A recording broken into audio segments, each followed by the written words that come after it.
I always thought I'd have more time. But as you read this, it's already too late. I'm sorry, son. I never wanted to leave you like this, without warning, without a final goodbye. Death comes silently, creeping up on us when we least expect it. We all assume there will be another day, another moment to hold on to life just a little longer. Even when the doctors looked me in the eye and said my time was almost up, I didn't believe them. How could I? I still had plans for us, things we would do, places we'd go. I thought, like you, that I could cheat time.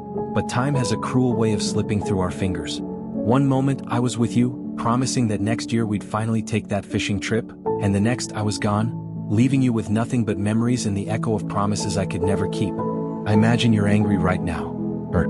Maybe you even hate me for leaving you. I can't say I blame you. You were just a boy when I died, too young to understand why I had to go, but old enough to feel the ache of my absence. And I never gave you the chance to say goodbye, did I? I left you with a box of letters, hoping it would somehow make up for the years we wouldn't have together. But I know it wasn't enough. It never could be. I remember the day I first felt the weight of death hanging over me. It was a cold morning, the kind that sinks into your bones and stays with you long after the sun rises.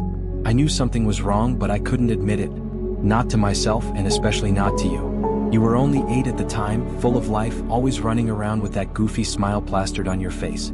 How could I tell you that I wouldn't be around to watch you grow up?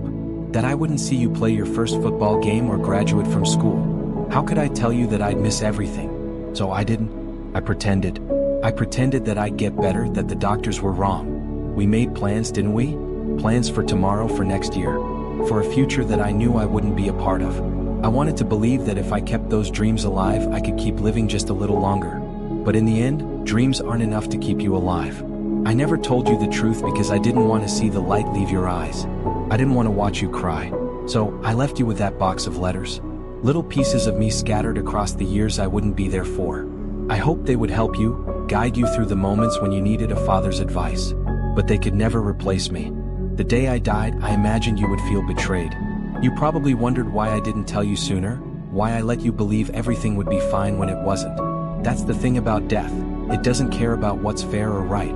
It just takes what it wants, leaving behind a trail of broken hearts and unfinished goodbyes.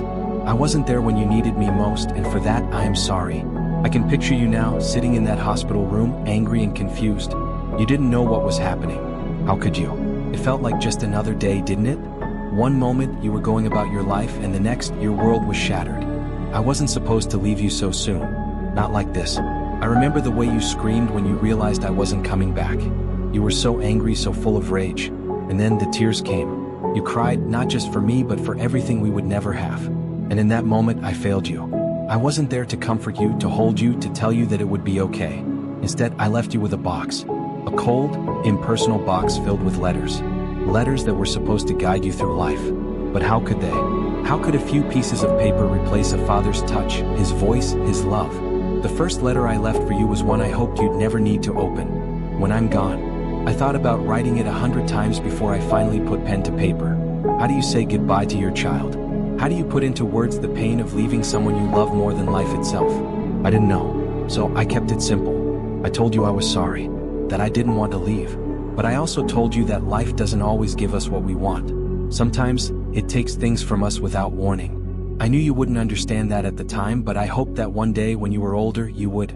As the years went on, I watched you from the pages of those letters.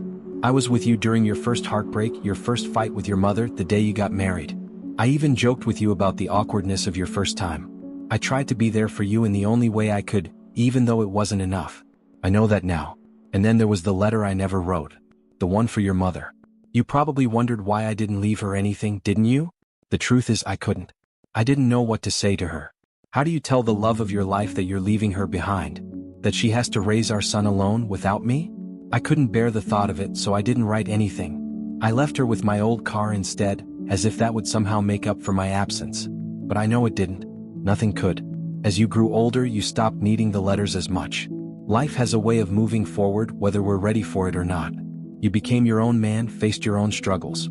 I wasn't there to see it, but I know you handled it with strength and grace. You always were stronger than you realized. Now here you are, lying in a hospital bed, tubes running through your body just like me. I know you're scared. I was too. No one ever thinks their time is really up. But it is, son. You've lived a full life, a good life. And now it's time to let go. You open the last letter, the one you've been dreading for so long. When your time comes, you've carried it with you for decades, always knowing that one day, you'd have to open it. But when you tear open the envelope, you find nothing. The paper inside is blank. No words, no instructions, just emptiness. And that's when it hits you, there's nothing I could have said to prepare you for this moment. No words would be enough. Death is something we all face alone, and no letter could ever change that. In the end, I didn't need to write anything. You already know what I would have said. You've known all along. Take a deep breath, son. It's time to let go.